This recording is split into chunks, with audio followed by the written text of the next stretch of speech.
welcome back once again to my all dear and beautiful friends. Here I'm Gochu with you, and also with me is a two friends of mine today. One, you know about Bong Panda, and today I'm also going to introduce Bong Code Cat. So he's also one of our very good friends, and today he will discuss about LSP, which is known as Language Protocol Server. So let's introduce our very good friend Bong Code Cat. Hello, dear all friends. I am Bong Code Cat here. Today, also joining with you and Gochu, and also with Bong Panda. So, today, let's enjoy the session with us and let's see what Bong Panda will tell you. And then I will come back to talk about LSP.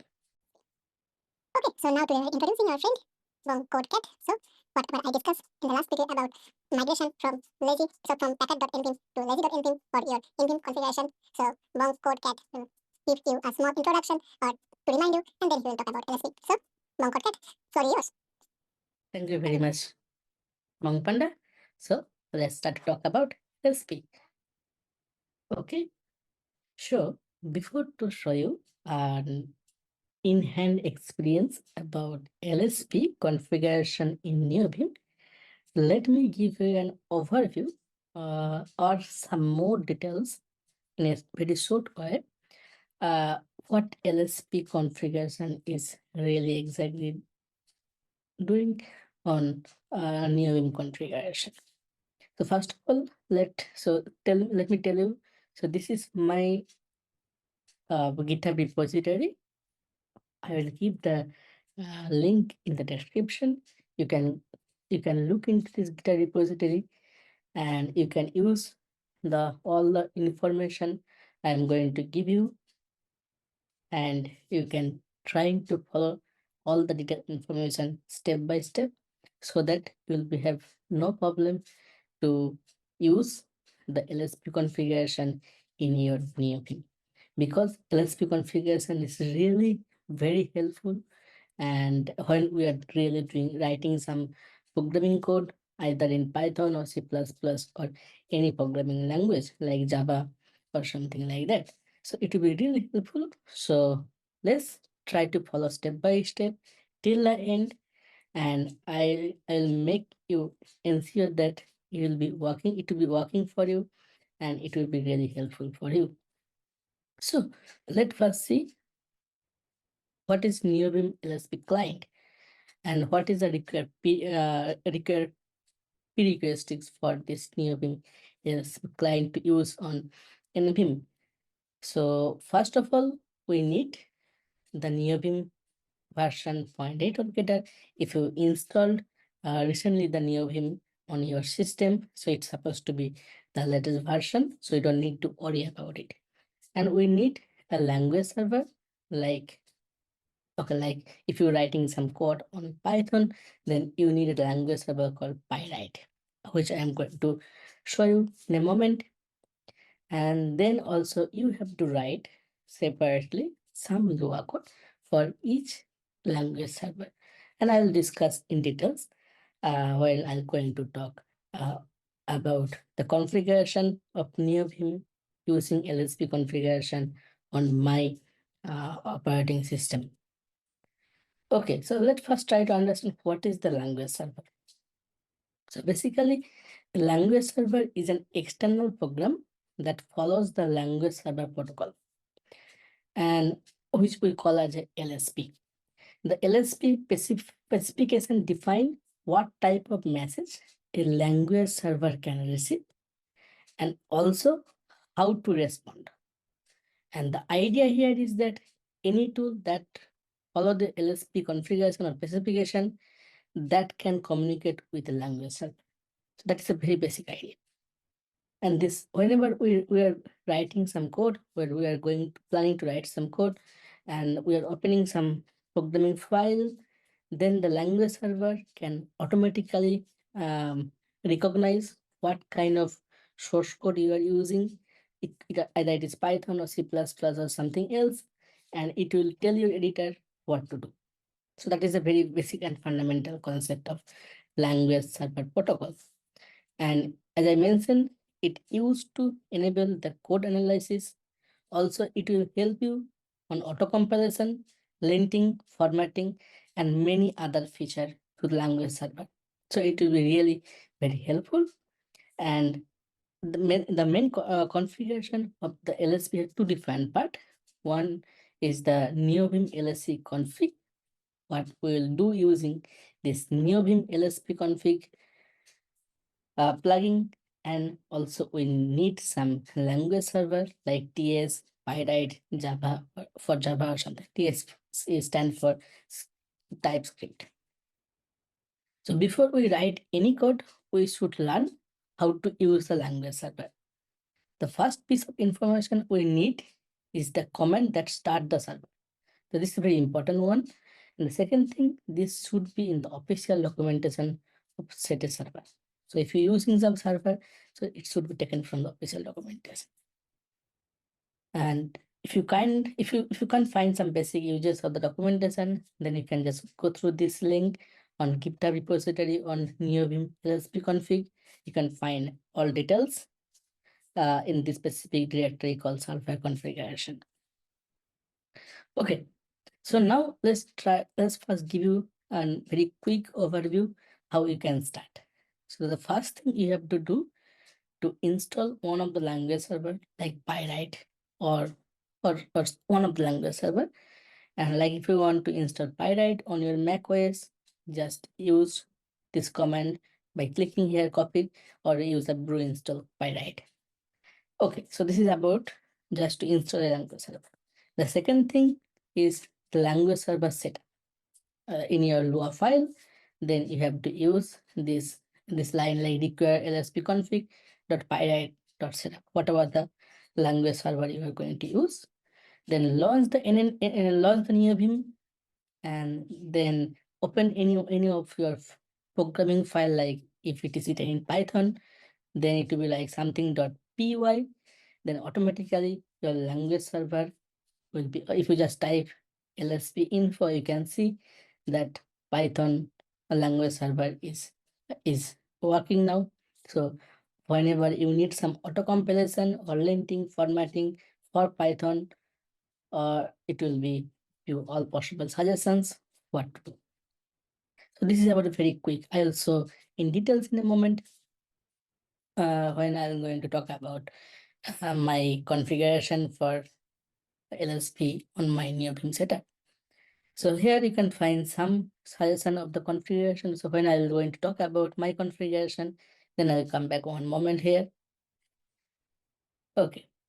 Now, the second thing is that whenever you first time trying to set up your LSP configuration in your Neovim, most probably, or it will frequently happen that you'll be find some error, or you can find that some of the language server is not installing or something like that. Then the most common suggestion is that try to go step by step, don't move further, do one by one, and then check using the minimal configuration if we are able to resolve the issue. Then if still you have some problems, then you can just follow some of the instruction I mentioned here, the troubleshooting. Okay, so here is some of the comments, whatever we used. If you want to see the status of an active config language server, use LSP info. If you want to start some specific language server, use this LSP start, and will only successfully start if the command detect the root directory matching the current config. Okay, then if you want to stop some of the buffer client or all buffer client, then use LSP stop, or if you want to restart, use LSP restart. And you can find more detailed information on Wikipedia. Just click on the link, you can find the details on the Wikipedia. And if you have still had some problem, you can basically read this contributing.mddb file on the LSP config server on the GitHub repository. And if you have still some problem or some questions, you can write here, or you can go and discuss on the GitHub discussion or in the Neovim matrix room. So this is some very basic information about LSP.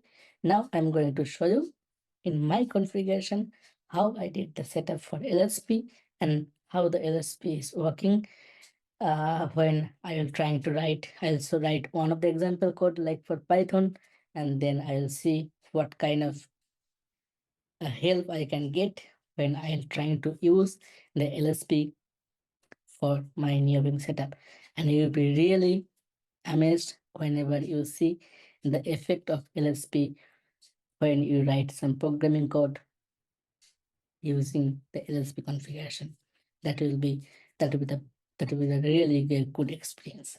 So now let me discuss about LSP configuration in my setup. Okay, let me first remind you about the NVIM configuration using LSP. So, okay, maybe I'll zoom it a bit first. Okay.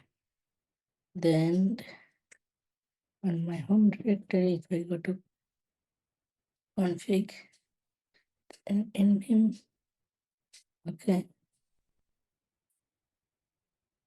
Okay, now here I can open my init.lua now and open the file exporter.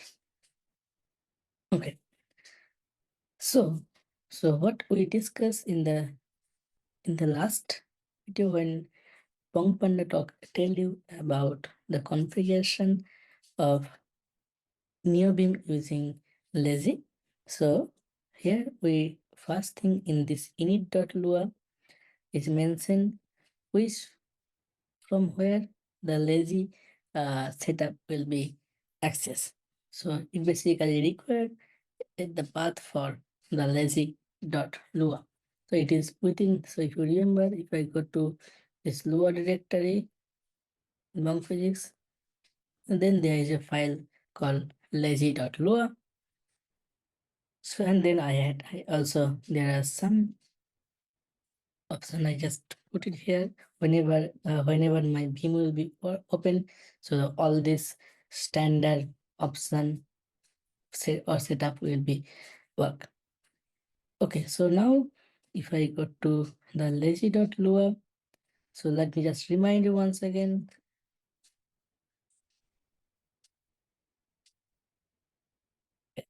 The first thing is about bootstrapping the lazy. So whenever we already discussed to migrate from lazy, so from Packer to lazy.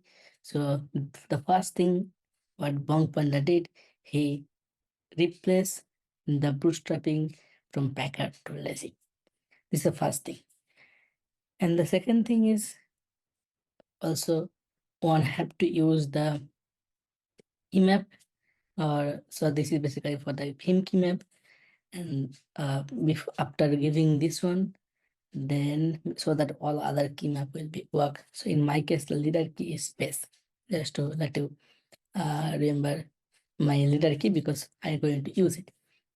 Okay, then it import. So it's this lazy setup required lazy.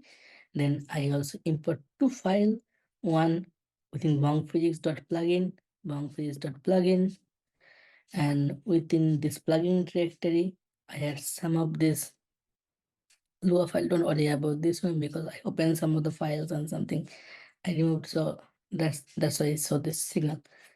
That's what I'm going to tell you also today about my new setup. You can see the difference between the previous one and the new one. And also I have one directory .lsp which I'm going to talk about today. And in this directory, so now, so this plugin, so in bongpage.plugin here, I had all the some of the I'm planning to discuss each and every plugin separately in separate few videos. But today I'm going to basically focus on LSP. And now, so I basically import the file from this directory, and here what I have to do, I have, and also let me remind you, whenever you add some of the plugins, you can just, I can now show you which plugin. So I can open my lazy. Okay, so you can see here, so this is the UI for lazy that I had total 40 plugins are using now. Some of the plugins are loaded at this moment because each plugin had different kind of event. So like some of the events, some of the plugins are using whenever I just open the NVim, some of the plugins are used when some of the buffer are reading, or some of the plugins are, the event is tagged like a very lazy, and whenever it will be needed, it will be work. And there are some of the plugins which are not loading at this moment, because like this and this one will be load when we are in the inserted mode, and so on. So this is like, in this case, I have total 40 plugins. I'm planning to discuss each and every one separately in separate few videos. Okay, so whenever you add some kind of plugins, you can just simply come to this directory, this UI, by pressing .lazy in the escape mode, and then you can see if you want to install something, you can press Ctrl I or Shift I. If you want to update, I can show you about update if some update is needed. So okay, now all of my plugins are up to date. Okay, so this, and also sometimes suppose you added some plugins, and so if you want to from here to quit, you have to just type quit, and there's something called lazy load. Suppose you edit some plugin, then you can just escape, then and then colon lazy load, and you can see whatever the options are there. So whenever some of the plugins are not loaded, as I saw you already in UI, you can just simply, if you want, you can load it here without quit from this setup at this moment, this window. Okay, now let me show you my okay, the first thing for lazy we need, there is one Lua file I write called within this LSP called mason.lua, and this mason.lua is basically taken from this GitHub repository mason.nvim, and this is also, I can show you what it's done. I can write a mason. Okay, so there is another UI for masons.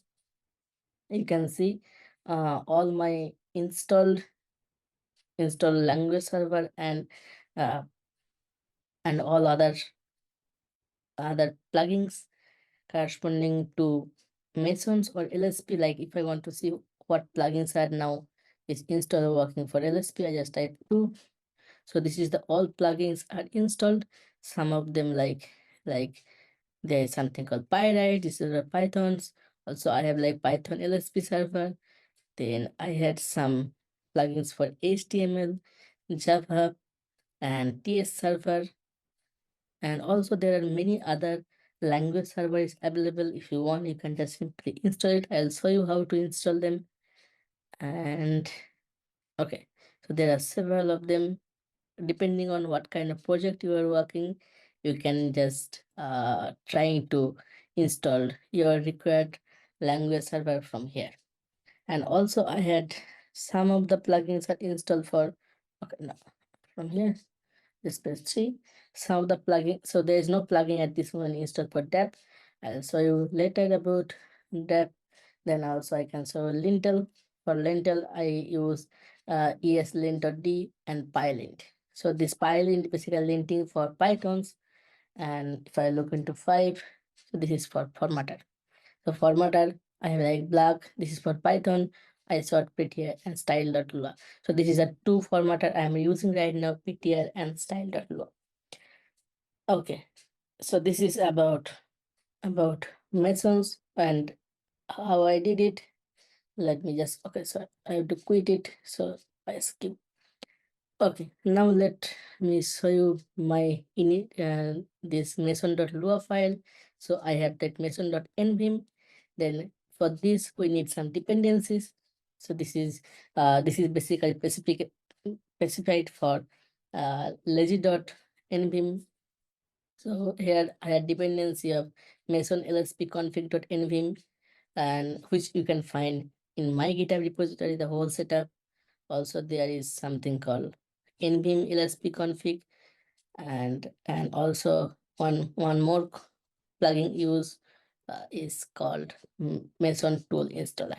I'm going to show in details about all this in separate video because it will need some more discussion here. But the thing is that whenever we want some kind of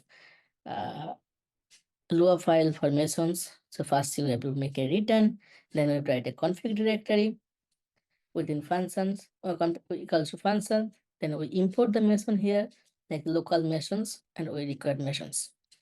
And also I need for Mason LSP config, there is something local Mason LSP config which require Mason LSP config. Very simple one. And also I have one for Mason tool installer. So I just simply use Mason tool for local, and then I require. And also here some of the Mason configuration icons are set up. Is using mason.setup, and within this for the UI, and some of the icon is when the package will be installed, it will show a tick mark. If some package are pending, it will show arrow, and some of the not installed, it will be some crossing. So I like here you can see for LSP there is some crossing and some of the package is supposed to be installed. Okay. Now here this is about the language server. So list of server, like here I added some of the language server, like this TS TypeScript language server. There's something for HTML, for CSS, LS, Tailwind CSS, Lua.s, and then for GraphQL, element.ls, Prismals, Pyright. So this is for the Python one. I'm going to show in another separate video how you can configure your nvim for Python. Okay, so this is here this is a language server. I did the setup, and if you want to for auto installation configure servers, so if you make it 2, so it will not then it will do the auto installation. And there's other thing also I added here. This is about lintel basically, and this is Mason tool installer which use the ptr, sorry, this for formatting, so ptr formatter, style.lua for Lua formatter, isort for Python formatter, black also for Python, pylint also for Python linter, and ESLint for JavaScript linter. So this is about Mason script. Now, if I open Mason once again, okay, so you can see for formatter, those are blocks isort ptr and style.lua is installed. If you want, you can add some more for your needed. For linter, so I have like es linter t and pylint. And for LSP, I have to press 2. So here you can see this auto tool language server, which one of the server I used. Then CSS LSP element graph Pyright and all this are installed. If you want to install something more, then you can just add here. And also if you want to add some formatter linter, you can the corresponding formatter and linter you can add here.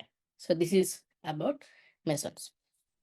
The second thing is I can show you the LSP config. So this LSP config, we use this Neovim LSP config, and this is some only for some special event when the buffer will be read or the buffer new file.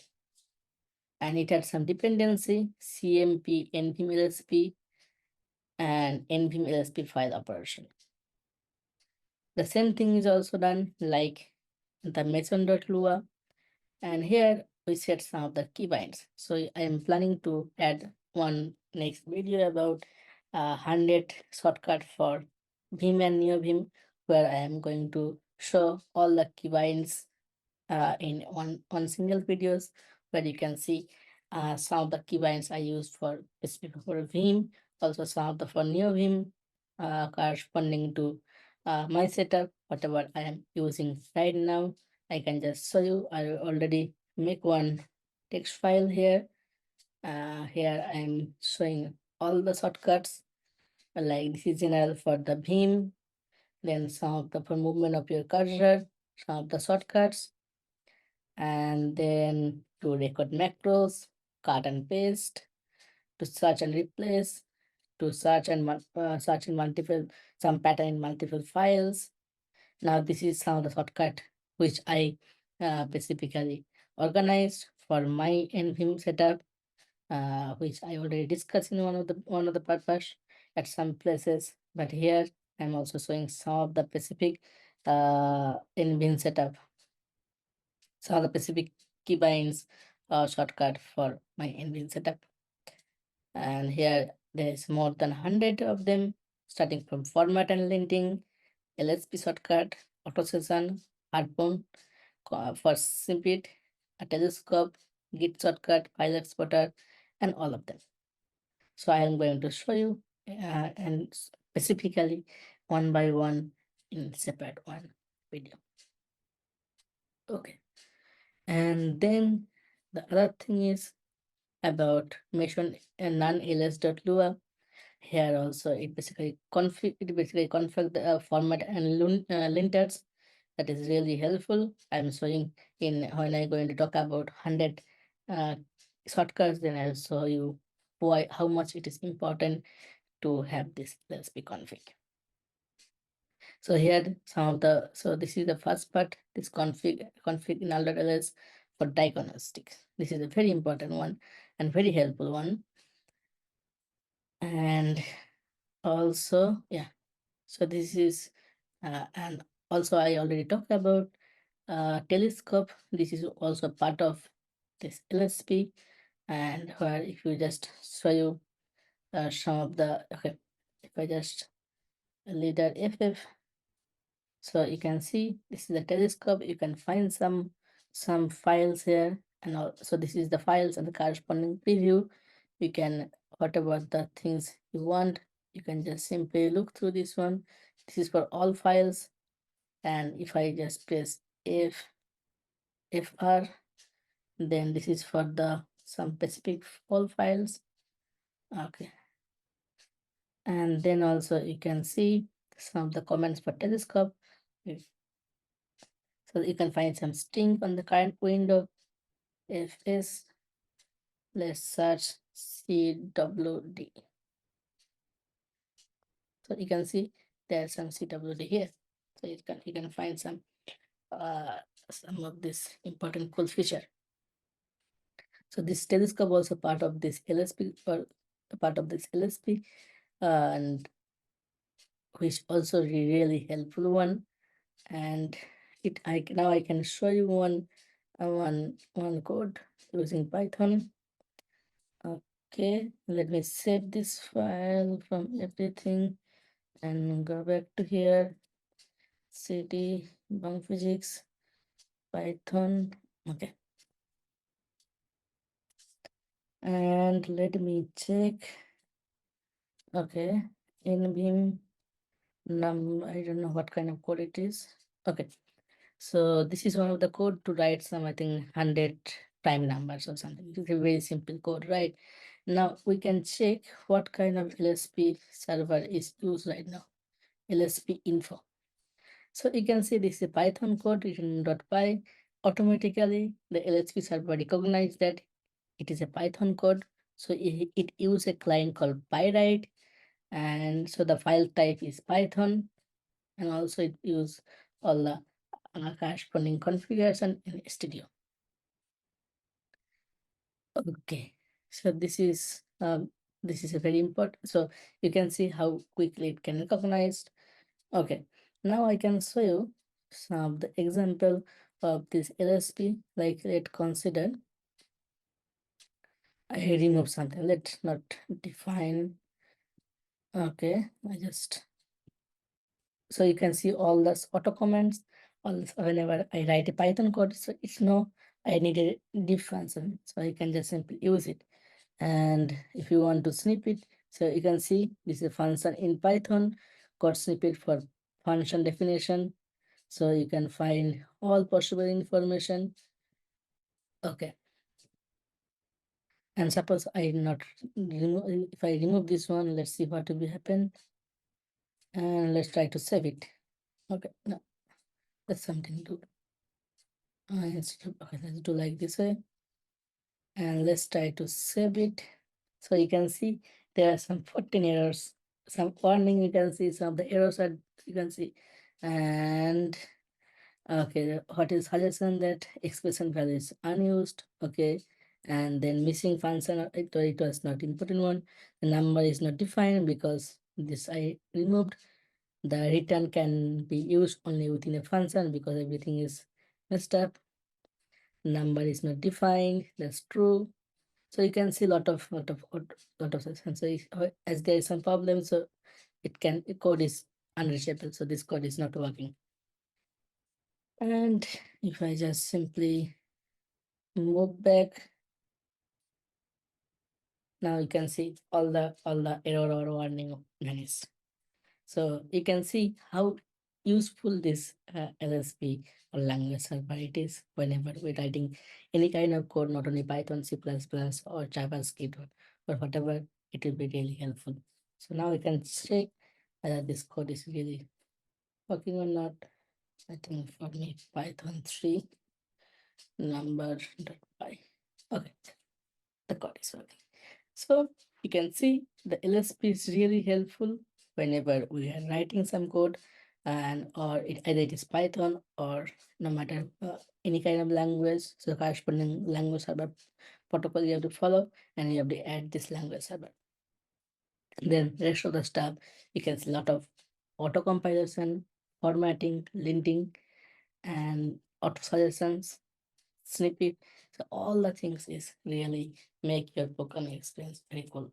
So the next video I'm going to show you step by step all 100 shortcut for Vim and NVim, and then in one other video I am going to talk all the specific Lua file I used for my NVim setup. So till then, thank you very much. Let's welcome once again back to my two friend Bong Panda and Gochu.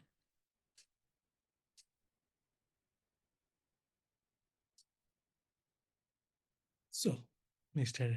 Gochu and Bong Panda, what do you think about it? Is it all clear? Thank you very much, Bong Code Cat. It was really very helpful and it's all clear to me. And I hope in the next video you will show us how to config the NVim for Python. And we're looking forward to see you in the next video. And thank you very much once again.